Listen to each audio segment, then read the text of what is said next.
Учебу оставим на время. В парк отправилась Ева одна.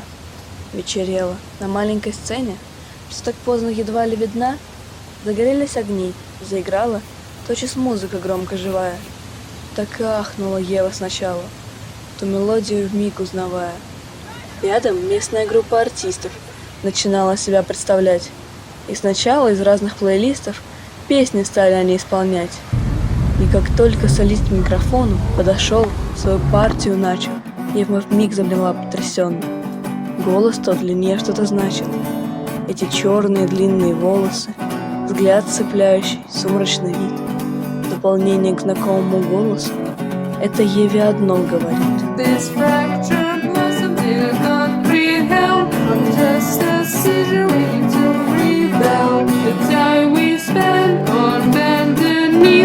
We're just a reminder of the pain we miss. I can't control myself, I want to feel you. I can't forgive myself, I want to heal you. Will you forget the past? I can't redeem you. I can't control myself, I want to feel you. Те слова пролетали лишь шумом, и брюнетку совсем не цепляли. Предалась в тот момент Ева думам, что ее на глазах разрушали. Взгляд поблекнул, на месте застыла, словно статуя снова она, будто в рамке она заключила все эмоции сразу сполна. На солиста, смотря как в тумане, перестал Еве облик его узнаваемым быть, как в обмане. Она будто жила до того. Перестала уж слышать припевы этой песни, забылась она. Кто сейчас прямо здесь в теле Евы? Неужели она не одна? Ведь от третьего будто лица она смотрит и не понимает одну вещь целиком до конца. Неужели за собой наблюдает она со стороны? Кто та Ева, что слова эти молвит сейчас? Не случилось ли с ней перегрева? Вдруг на миг свет на сцене погас и отвлек ее от размышлений. Осенило, затем микрофоном, безо всяких уж было сомнений, Билл стоял, право, столь увлеченно. Не случилось его Еве видеть. Вновь с аккордом включается свет.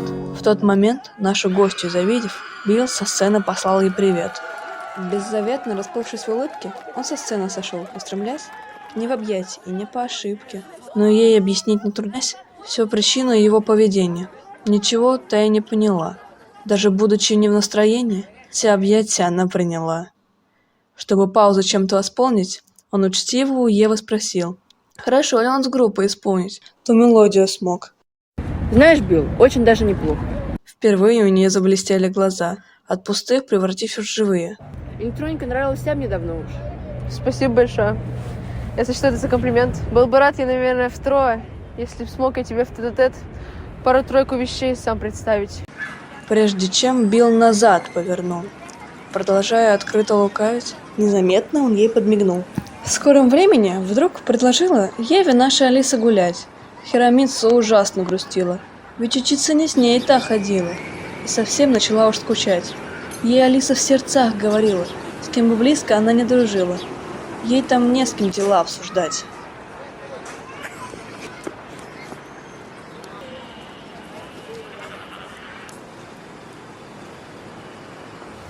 Ева все наконец рассказала о Франциско и Билле, об их отношении к ней. Ей сначала очень странно от этих двоих получать эти знаки внимания. Нет, речи быть даже не может. Непонятно свое состояние. Была Ева, ее-то тревожит. Тут Алиса по-дружески Еве в лоб нежданно влепила щелбан. Да чего ж ты заходишься в гневе и находишь какой-то обман? Их любовь тебе не в наказание, за подобное все б я дала. Но Франциска сильнее внимания уделять тебе вот это предпочла. Ева эту тяжелую тему все спешила скорее поменять, ведь последние дни ей дилемму надо было одну разъяснять. Ей казалось, что все это вместе происходит с другой персоной, что она стоит рядом на месте, от всего и от всех отчужденной, и никак себя не узнавала, не в аккору с недавних тех пор. Но Алиса закончить желала ею начатый уж разговор. Ну, чего молчишь? Мне не хочется думать вот так. Ева горько об этом вздыхала. Не смогу я ни капли, никак чувств отдать этим ничтожных мал. Еве вещи могли полюбиться, вкус имела она свой во всем. Ну почти. То могло относиться Лишь к тому жизни не было в ком. Но к людям считала, что слабость, интерес возможно явить, и любая эмоция в нем малость начинала ее уводить.